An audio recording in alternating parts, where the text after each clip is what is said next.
So guys ऐसा कितनी बार होता है कि आपके पास प्रॉपर डिग्री है, सर्टिफिकेट्स है, ठीक है, आपके पास वर्क एक्सपीरियंस है, इंटर्नशिप्स है, प्रोजेक्ट्स है।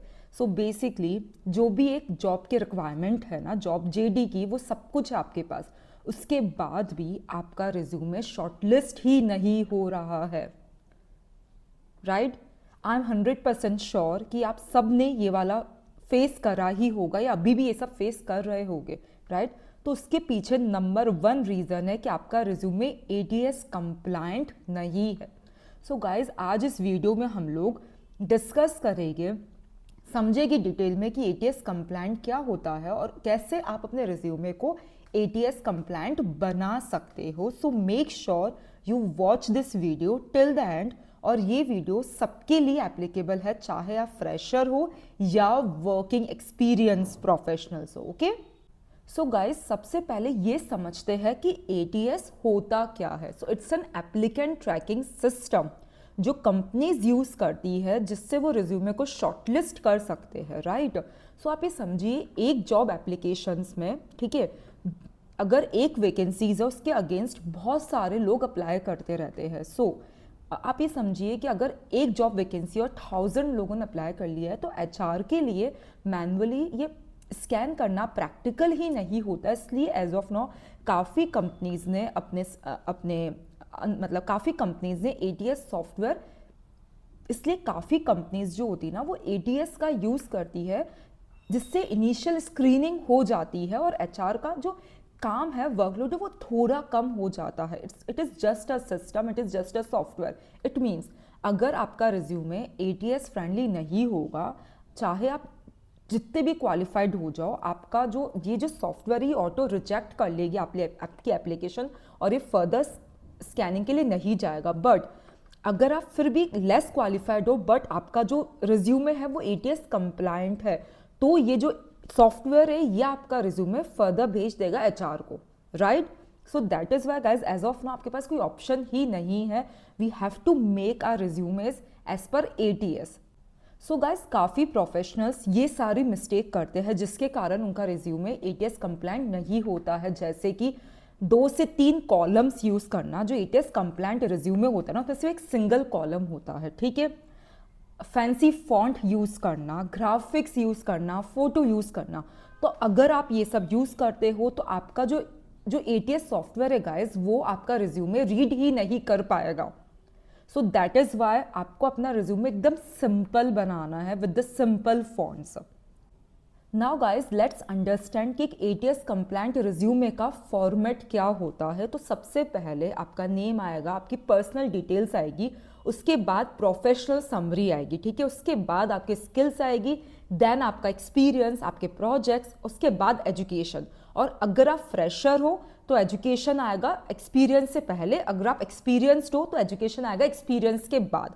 This is how you have to follow this. Okay, so guys अगर मैं समरी सेक्शन की बात करूँ ना, तो उसमें क्लियरली शो होना चाहिए आपके नंबर ऑफ ईयर्स एक्सपीरियंस, और अगर आप फ्रेशर हो तो आपकी एजुकेशन डिटेल्स, ठीक है, आपका डोमेन एक्सपर्टीज जैसे taxation, marketing, IT, data analyst, right, tools और स्किल्स जो आपको पता है, along with this your key achievements और आपके targets, right. Along with this आपका करियर ऑब्जेक्टिव क्या है, why do you want to join, या इट डिपेंड्स क्या फ्रेशर हो, एक्सपीरियंस हो, right. This is the structure which you have to follow. But काफ़ी लोग समरी सेक्शन में ये लिख देते हैं that hey I am very passionate, I am hard working. अगर आप ऐसे समरी सेक्शन लिखोगे ना तो आपका सिलेक्शन नहीं होगा, because summary section shows your positioning, who you are.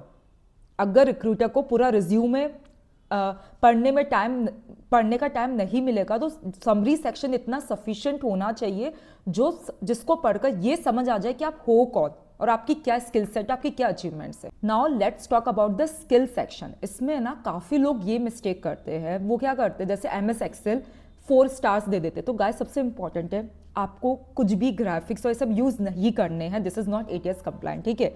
उसके बाद दे से दैट कम्युनिकेशन एक्सीलेंट, मतलब बहुत ही जेनरिक स्किल्स लिख देते हैं। नो, आपको बहुत ही स्पेसिफिक स्किल्स लिखनी है जो उस रोल से रेलेवेंट होती है, जैसे Java, SQL, power BI, financial analysis, right, MS Excel, V lookup, pivot tables. Okay, and make sure guys आप अपना जो स्किल सेक्शन है ना उसको आप कस्टमाइज भी करो as per the job requirement. जो भी आपका जॉब डिस्क्रिप्शन है ना उसके बेसिस पर इसको कस्टमाइज करो, ठीक है।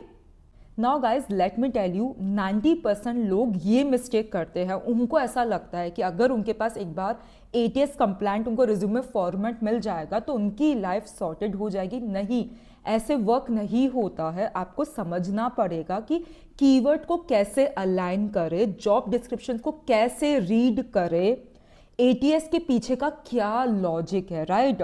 And for that guys I am hosting a free workshop on career growth mastery, right. उसमें हम लोग ATS को डिटेल में समझेंगे and along with ATS friendly resumes हम लोग इंटरव्यू प्रैप के बारे में भी समझेंगे, नेगोशिएशंस के बारे में भी समझेंगे, खुद को कैसे बेटर पोजीशनिंग करनी है उसके बारे में डिटेल में समझेंगे हम लोग। Along with this guys as of now 2026 में क्या रिक्वायरमेंट है, रिक्रूटर्स की एक्सपेक्टेशन क्या है, राइट।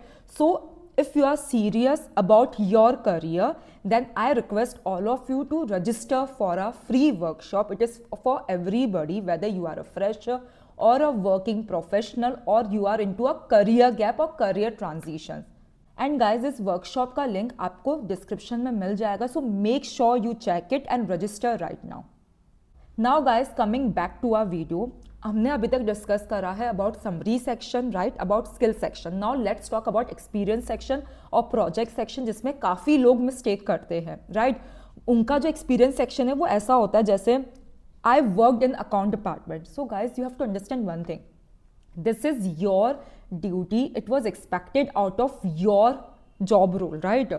सो अगर आप सिर्फ ड्यूटी में फोकस करोगे then you won't be getting any call backs.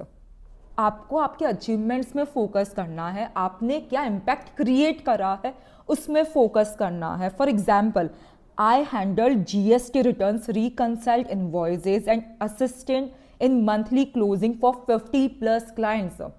It clearly shows that कि आपकी क्या इन्वॉल्वमेंट थी, राइट, आपने उस कंपनी की ग्रोथ में कैसे हेल्प करी है।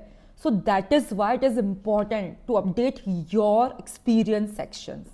Okay. Now guys, let's talk about the education section. You have to be keep it very simple. जैसे आपका डिग्री, आपके एजुकेशन, आपका ईयर, that's it. और अगर आपके परसेंटेज अच्छे नहीं है, do not mention your percentage, okay. तो गाइज आप मुझे कमेंट्स में बताओ आप में से कितने ऐसे लोग हैं कि जस्ट बिकॉज उनका रिज्यूमे ATS कंप्लाइंट नहीं है, उनका शॉर्टलिस्टिंग ही नहीं हो रहा है, and they do have all the qualifications, all the degrees, all the certifications, all the work experience, right. And also अगर आपको वीडियो पसंद आया हो, make sure you like it and you subscribe to this channel, right? And guys, one important thing, make sure you all register for our workshop, that is career growth workshop, जिसमें हम लोग और भी बहुत कुछ डिटेल में सीखेंगे, जिसका लिंक आपको डिस्क्रिप्शन में मिल जाएगा।